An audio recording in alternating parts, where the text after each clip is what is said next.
I'll say this right now. I didn't have a great mentor. Like I said, I was raised by my mother. She was by no means geared like I am in any way, I guess you'd say. Books are the one thing that I attribute books to changing my life in numerous ways. And for being where I am right now, there's immense knowledge in books that's really not even talked about or understood or known by most people. Activities, it's just about changing everything you allow into your life.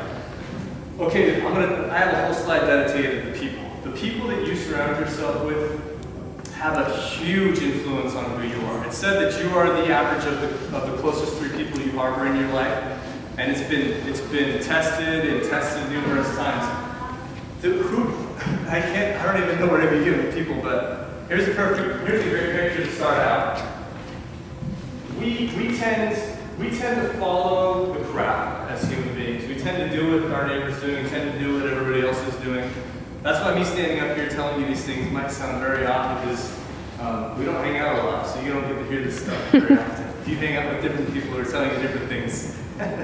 But social psychologists, like I said, there's such a thing as crowd mentality. If you've ever witnessed crowds, if you put a bunch of crowds in a bucket, one crowd will start to try to escape. Okay, it's called crowd mentality. It's common in human beings as well. When one crowd tries to escape and climb its way out of the bucket and away from all the other crowds that are stuck in the bucket and who've been captured, crowd mentality, this is common among all crowds, they will reach down and they will grab the crowd that's climbing out of the bucket and pull it back down. How many of you have had the experience of telling somebody something you did that was awesome and they didn't seem all that happy for you? Or maybe they put you down. It's very common among human beings as well. It's called crowd mentality. It's been confirmed by social psychologists. I've already stated this. You're the average of your 3 closest influences. 3 people that you associate with or talk to or hang around the most is who you're going to most likely be as well. I'm talking, you're going to be the average, you're going to have the same average income level, you're going to have the same average weight, you're going to have the same average appearance, the same average outlook on life. You hang out with these people, I guarantee you, they're going to talk you into wearing something over your head every once in a while. You're going to be wearing very bright colors. Hang out with these people, and I bet you like more often. You know, it's just, I mean, I don't think it's hard to deny, but being this guy in a crowd of this is extremely difficult. And I think that's not something that we could argue. It just is. You're not going to be. Maintaining that is going to be very hard. A lot of you I see have kids in the room. How many parents care who their kids are hanging out with? Okay. All right. And the reason being is because they have a huge influence on your kids, and they definitely will. Your kids are going to start doing the same types of things. My question to you, though, is that when do you think that stops? Is it just children? Or does it continue throughout our entire lives? If I hang out with people who like to have a lot of drinks, you're more than likely going to have more drinks in your life. You know, it never ends. It's true for children. It's true for adults as well. And the difference is that we don't, as adults, we don't really have anybody telling us not to hang out with that person because they think it'll be a bad influence. We as adults have to take it upon ourselves. Okay? We have to take it upon ourselves to control the media that we surround ourselves with, to control the things we allow into our minds, to control our focus from red to blue, to see more abundance, to see more opportunities. We harbor that responsibility now. And those things have a huge impact on your life. One last example, we hang out with these guys, you're going to have a nice fake tan and you're going to not smile very often. All right, when we were kids, just covered that. Now, like I said, this stuff applies to everything. I'm not just up here talking about finances, although that's been my main field of study and one of the main reasons a lot of people listen to these kinds of things and show up and stuff. But you're gonna treat your significant other, your wife or your girlfriend, the same way, very similar to the way your buddy treats her. Okay, you're gonna attend events that your friends are attending. It applies to everything. You're gonna work out as often as your friends are working out. You're gonna treat yourself as well as your friends treat themselves. You're gonna think you're capable of just as many things as they think they're capable of. quote. I was going to buy a book, The Power of Positive Thinking, and then I thought, we'll go with that.